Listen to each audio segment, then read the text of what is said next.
Choosing the right tractor can seem daunting. However, armed with the right questions as well as some basic knowledge about utility tractors, you'll have the information you need to make the best buying decisions. Of course, the staff here at Fernbridge Tractor is ready to help you every step of the way, so don't hesitate to visit or call. At the highest level, there are two types of John Deere tractors: riding lawn tractors, sometimes called lawn and garden tractors, and utility tractors. Utility tractors are themselves separated into two types: compact and utility. Compact utility tractors, which also includes subcompact utility tractors, are generally much smaller and less powerful than utility tractors, which are mostly used for large-scale agricultural needs. All three types of utility tractors, that is, subcompact, compact, and utility, are individuated into one of 6 families according to their size and class. The first digit of their model number indicates which family a tractor belongs to. For example, a John Deere 3033E tractor is a 3-family tractor, and a John Deere 1023E is a 1-family tractor. The last 3 digits of the model number indicate the tractor's horsepower. So a John Deere 3033E tractor has 33 horsepower. Within its family, each tractor is further tiered into one of 3 series according to its features, capabilities, and price level. The E series offers entry-level features. The M series offers mid-range features, and the R series offers the highest tier feature set. So let's bring it all together. A tractor's family has to do with its size and is indicated by the first digit of its model number. The last 3 digits of its model number have to do with its horsepower, and the series letter at the end of the model number indicates which tier feature set it has. So, for example, a John Deere 6115M utility tractor is a tractor in the 6 family with 115 horsepower and more features than a 6115E, but less features than a 6115R.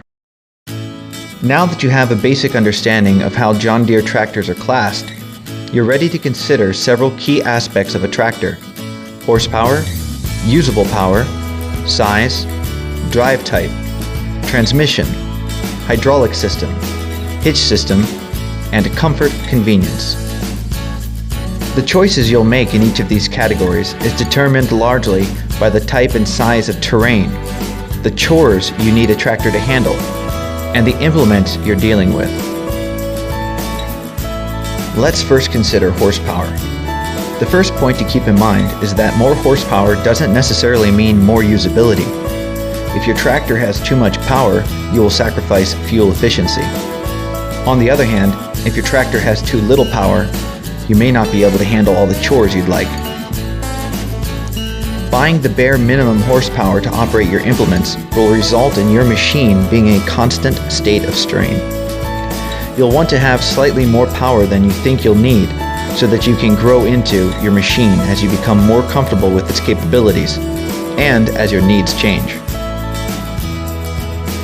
In addition to raw horsepower, you'll need to consider what is called usable power, or PTO.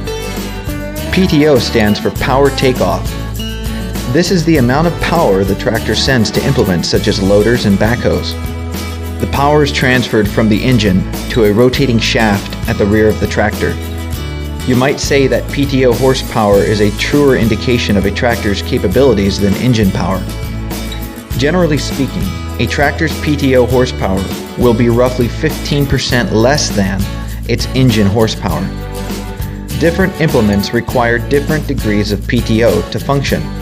Given that different tractors offer different amounts of PTO, you'll want to know in advance which implements you'll need for your chores so that you can determine their PTO and tractor size requirements. As you look at PTO and implement requirements, here are some things to think about. How much lifting capacity do you require? How high will materials be lifted, if at all?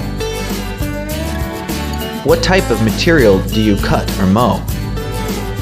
What is your preferred deck size? what is your preferred rotary cutter size.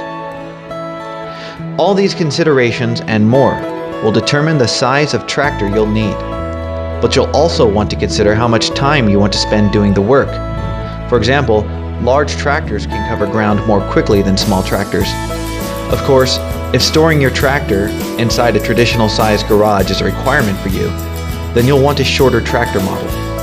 So far, we've talked about the need to consider horsepower, usable power, and tractor size in relationship to your chore and implement requirements. One more consideration along these lines is whether or not you'll need 2- or 4-wheel drive. Light-duty mowing may only require 2-wheel drive. For heavier chores or much front-loader work, you may want 4-wheel drive. 4-wheel drive is sometimes called mechanical front-wheel drive, or MFWD. 4-wheel drive does cost more, but it also has a higher resale value and can increase your capabilities without opting for a larger or more powerful tractor. Next, it's time to think about your transmission requirements. As with choosing a car, there are 2 types of transmission, manual and automatic. A manual transmission or gear-driven transmission is the most efficient and reliable.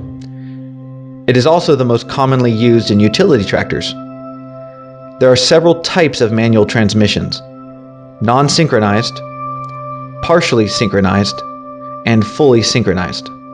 A non-synchronized transmission is the most economical and reliable choice. It operates just like a car's manual transmission: stop, clutch, shift, go. These transmissions are well suited for mowing, plowing, or other constant speed jobs.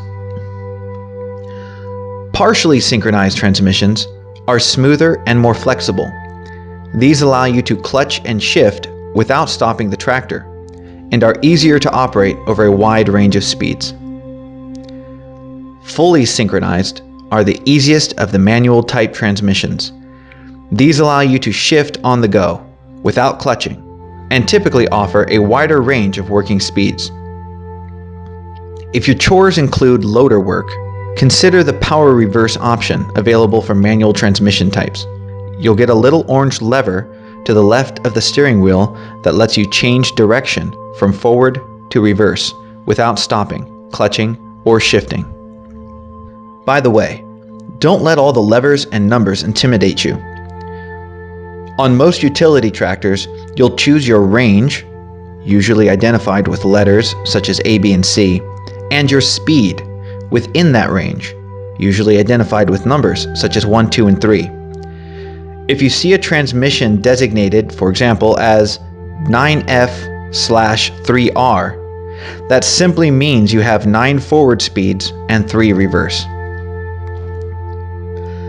Of course, operating a manual transmission may seem either daunting or laborious to you, so you may want to consider an automatic transmission, sometimes referred to as a hydrostatic transmission. These are more expensive, but they are the most user-friendly. In practical terms, if you will need to change speeds and/or shift gears often, then you will want to seriously consider investing in a higher-tier transmission. That is, either a hydrostatic transmission or a fully synchronized transmission with power reverse. After you decide on horsepower and transmission, it's time to look at hydraulic systems. A tractor's hydraulic system runs everything from the power steering and brakes to loaders, backhoes, and other implements and attachments. The greater the GPM, or gallons per minute, the greater the hydraulic capacity of the tractor. There are 2 types of hydraulic systems: open center and closed center. The higher tier open center system constantly circulates hydraulic fluid, resulting in faster response times when you lift the loader or other hydraulic implement. By contrast, the lower tier closed center system remains in an idle state until it's called on to power an implement or attachment. Closely integrated with the hydraulic system is a selective control valve. A tractor's selective control valve, or SCV, is the point at which an implement's hydraulic system attaches to the tractor's hydraulic system. Most implements need at least one SCV to lift or lower, fold or adjust, but loader implements usually require at least two. Many tractors are available with extra SCVs, either at the rear of the machine or in the middle, so you'll want to ensure you know how many SCVs are required for the implements you think you will need. Also related to the hydraulic system is the hydraulic pump, of which there are two kinds, single and tandem. The lower tier single hydraulic pump powers both steering and implements. The result is that your steering power will decrease when using a hydraulic implement with a heavy load, a full loader bucket for example. However, with the higher level tandem hydraulic pump, you'll get power to both the steering and implements without one robbing power from the other. So far, we've looked at horsepower, transmission, and hydraulic systems. Next, here's what you need to know about hitch systems. All John Deere utility tractors come stock with a 3-point hitch. These consist of the 3 arms at the rear of the tractor and serve as the mounting point for many of your implements. The 2 lower arms, or lift arms, do most of the heavy lifting, while the upper arm, called the top link, serves to stabilize the implement while allowing adjustment for the angle of the implement. A hitch's lifting and pulling capacity are categorized into 3 groups. Tractors with up to 20 horsepower have a Category 0 hitch. These are usually lawn and garden tractors. A Category 1 hitch is for tractors with 20 to 50 horsepower, and a Category 2 hitch is for tractors with 50 to 90 horsepower. Both Categories 1 and 2 allow attachment of the most commonly used implements, even those from different manufacturers.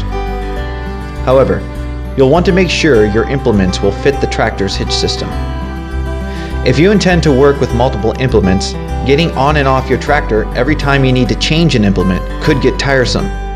So you may also want to consider John Deere's iMatch Quick Coupler Hitch System, or Quick Hitch for short.